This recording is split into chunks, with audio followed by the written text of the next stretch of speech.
পুজোর মধ্যে সবার ছুটি থাকলেও একটা বাড়ির বউদের কিন্তু কোনো রকম কোনো ছুটি থাকতো না। তাদের কিন্তু সমস্ত কিছুর সাথে সাথে সংসারের সমস্ত কাজকর্ম করতে হতো।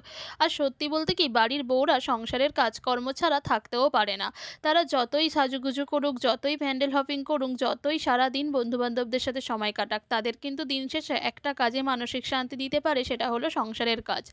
হ্যাঁ, যারা একদম ছুটি কাটাতে বন্ধু-বান্ধব নিয়ে ঘুরতে পছন্দ করে তাদের ব্যাপারটা সম্পূর্ণ আলাদা। কিন্তু আমাদের মতো ঘরের বউরা, তারা কিন্তু সংসারের সমস্ত কাজকর্ম, রান্না-বান্না সমস্ত কিছু বজায় রেখে তারপরেই কিন্তু সমস্ত কিছুটা করে। মানে ঘুরতে যাওয়া, আনন্দ উপভোগ সমস্ত কিছুই।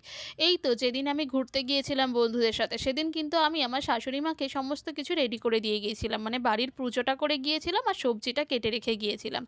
যদিও আমি সবজিটা না কেটেই বেরিয়ে যেতাম, কিন্তু ওদেরকে যখন ফোন করলাম যে, "তোরা কতদূর আছিস?" তখন ওরা বলল, "আমরা এখনো পর্যন্ত বাড়ি থেকে বেরোইনি।" তখন দেখলাম আমার হাতে বেশ অনেকটা সময় আছে। তাই সেই সময়টার জন্যই আমি কিন্তু মাকে বললাম যে, "সমস্ত সবজিগুলো তাহলে কেটে দিয়ে যাই, তুমি তাহলে সমস্ত কিছু করে নিতে পারবে।" মা কিন্তু সেটাই করেছে। এদিকে দেখো, আমি ভাতের ফ্যান ঝাড়াতে গিয়ে দেখি এই যে বাবা আমাকে দিয়েছে টাকাটা, সেই টাকাটা আমি ভিজিয়ে ফেলেছি। তো যাই হোক, টাকাটা এখন আমি রেখে দিলাম, দিয়ে এখন ভাতের ফ্যানটা ঝাড়িয়ে নেব। আজকে না ডিম, আলু, সয়াবিন দিয়ে একটা কষা, কষা করে তরকারি করেছি, যেটা না খেতে ভীষণ ভালো হয়েছে।